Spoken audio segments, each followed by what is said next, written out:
Okay, this is page 9. We're going to talk about when do you get paid. So it's important to know how often you get paid, like I said before in the previous video, so that you can plan and make your budget.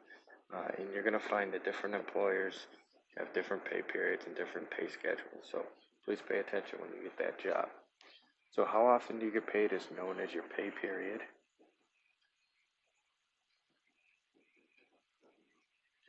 When you get paid hourly, this just tells you how many times a year you can expect a paycheck. When you get paid on a salary, you can figure out the amount of each paycheck by just knowing your annual salary in the pay period. So when you get paid on a salary, you can just by knowing your annual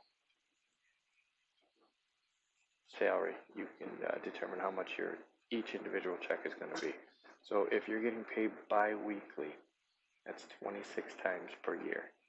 If you're getting paid weekly, that's 52 times per year. If you're going to get paid monthly, 12 times per year, and semi-monthly, 24 times per year. It's important to remember this and to know the schedule. Many people mistakenly put 24 and 26, so they mess up the bi-weekly and the semi-monthly. So please pay attention to those and kind of memorize that those are 26 payments when it's bi-weekly and 24 payments when it's semi-monthly. All right, so you'll see that we have a formula here to find the amount of each paycheck, and it's very simple. It's your annual salary divided by how many pay periods you're going to have. Okay, so it's important to note that no matter which pay period you fall under, you make the same amount of money. So it's the same amount of money, it's just being distributed differently depending upon how many checks you're going to get in a year. So it's just being split up differently. So if you take a look at the examples down below, you have Blake who's getting paid bi-weekly. Okay, in each one of these situations, the person is making $50,000 per year.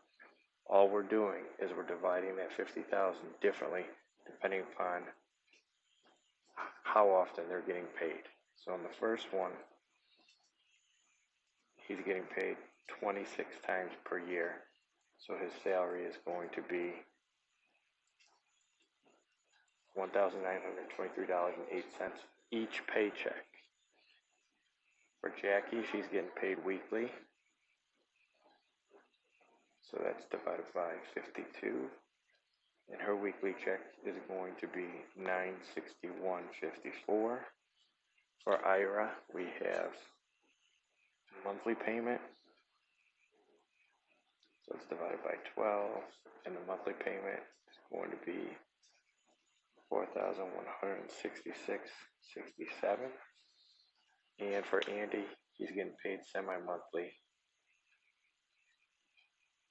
which is 24 payments, and his check is going to be $2,083.33.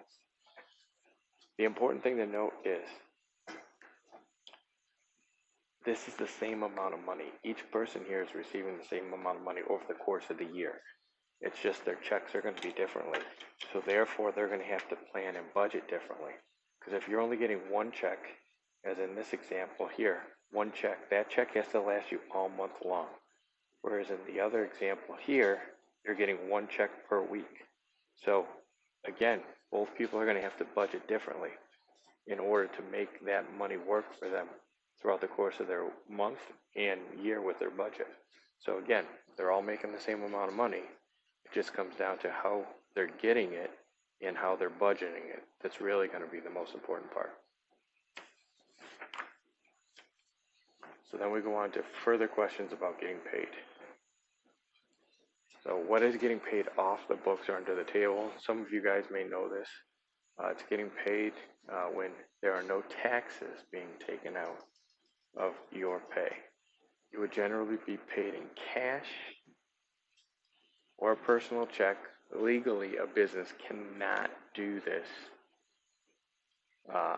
But in some family businesses and some businesses where people know each other, this does go on. Some examples are babysitting, mowing lawns, and pet sitting. And those are just a few. Other people may actually work for businesses that are friends of the family and they're getting paid under the table. Again, it's not legal, but I'm not saying it doesn't happen. So how does direct deposit work with your paycheck? Some of you may have heard of this, some of you may have this, but direct deposit is pretty simple.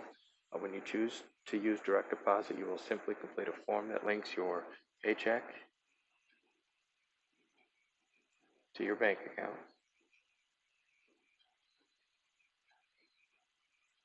You can choose direct deposit to your entire paycheck, so you can do your entire paycheck or just a set amount. You can also have it split over multiple accounts. So if you have more than one account, if you have a savings and a checking, and you want a certain percentage to go to your savings, you can certainly do that. All right. So here you have an example. Jenny gets a paycheck for $453.24. She has direct deposit split between her checking and savings.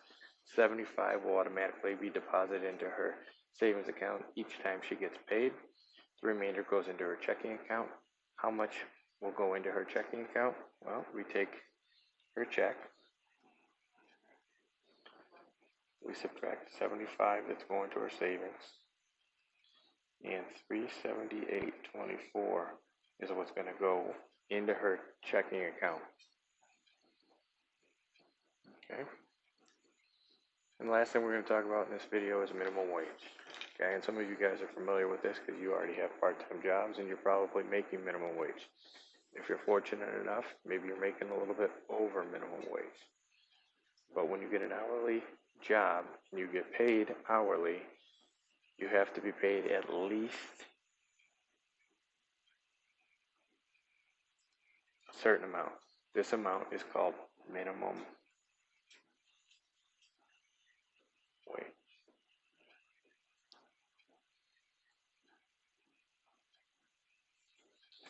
It varies from state to state. In New York, minimum wage is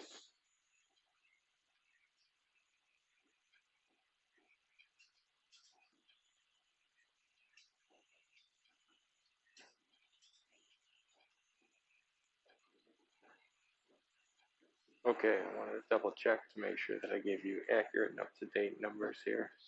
For general workers, right now, minimum wage is $11.80. For fast food workers, right now, minimum wage is $13.75. And if you're a tipped worker, right now it's $9.70. Keeping in mind that these wages are in place until the end of this year, and then some, or maybe all of them, will be adjusted. And again, if they're adjusted, they're going up. They're not going to go down. Okay, that concludes this section of notes.